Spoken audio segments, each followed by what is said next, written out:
Hey, it's Willow with C&J Nutrition, and today I thought I would show you my tricks for egg poaching.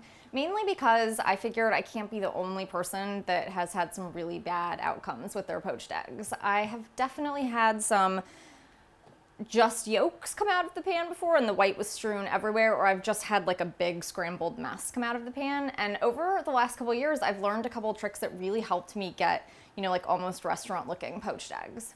So let's get started. One of the first tricks is to put a little bit of vinegar in your water before you ever put the egg in. And this just helps the white sort of like tighten to the yolk. You don't get that white that's kind of strewn everywhere. So I usually just add like a tablespoon or two to the water. I don't think it's an exact science, so go with a tablespoon or two or just like a splash. The second tip is to crack your egg into kind of a shallow or a more shallow bowl or dish ahead of time. So you're not cracking the egg directly from the shell into the water, which causes it to just sort of hit the water in the bottom of the pan really hard and almost explode into that kind of like messy shape that you might find. And also another tip is the boiling amount of boil that you have in your water. You want a strong simmer, but you don't want the type of boiling where the water is sort of like splashing against the sides of the pan, because then when you put your egg into it, the same thing, it kind of knocks your egg around the water and it doesn't stay in that nice tight poached shape.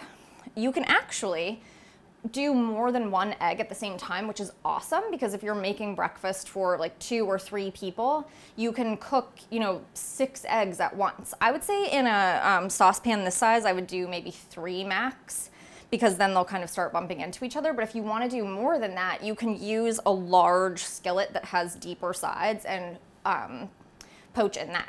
And it works really well. I've tried it before. So I'm just gonna do one today to show you. So I have the water at like a pretty hearty simmer, and I'm just going, my last trick, which is actually, I think the coolest one and the one that makes the biggest difference, is before you put your egg in, you stir the water to make almost like a vortex in the center, and then that's where you put the egg. And that keeps the water swirling around it. And so the water actually sort of like works to keep the white all around the yolk, and you end up with like a really nice looking poached egg. Getting way too excited about the way poached eggs look, but when you're in a restaurant and they look so good, that's what I wanted at home. So have your eggs ready, eggs ready in your dish when you stir your vortex, because as soon as you see that vortex happen, then you want to put the egg in. So I'm just gonna stir.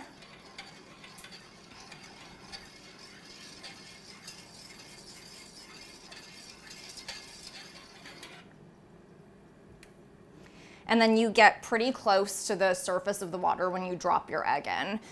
Again, you don't want it to like burst into the water and have the white go everywhere.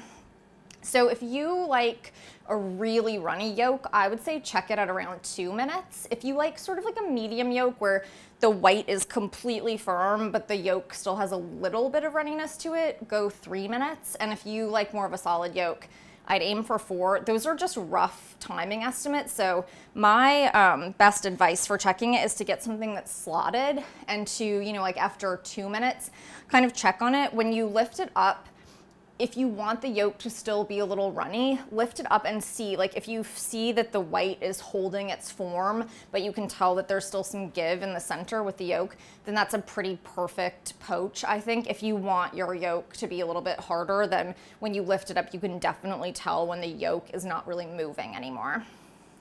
So I'll probably check this at around 2 minutes. So you can see there, like there's definitely a lot of jiggle in that. So I'm gonna put it back in for another maybe minute, maybe 30 seconds. I like some jiggle to the yolk, but not a lot to the white. I like my white to not be super running. But when I lifted that out, you could see that the white was not everywhere, which is so different than the way my poached eggs used to come out. And also on the top of the water, when you use the vinegar, you don't get all of that foam, like where I feel like the white just sort of like dissipates into the water and foams on top. It really stays nicely around the yolk this way. Okay, so I'm gonna check this again, and I think it's, so that's actually pretty perfect for me. If you touch it a little bit, you can see that it's still, you know, like liquid inside, but the white is fully cooked. So then you just, you know, like gently put it into a dish. And if you had made multiple eggs, you can even take them out at different times. So if you were having people over and they were getting fancy and they were like, I want mine, you know, like cooked all the way. I want mine to be a runny yolk. You could even do that and just take them out at different times. But I think that with these tips, adding the vinegar to the water, making sure you're not at like a rolling boil, doing the vortex, and cracking it into a dish first, I think you'll have really good luck with poaching. I definitely have. It's changed my poaching ways, and now I'm actually excited instead of afraid to poach eggs. So until our next kitchen video, this is Willow Jarosh with C&J Nutrition. See ya.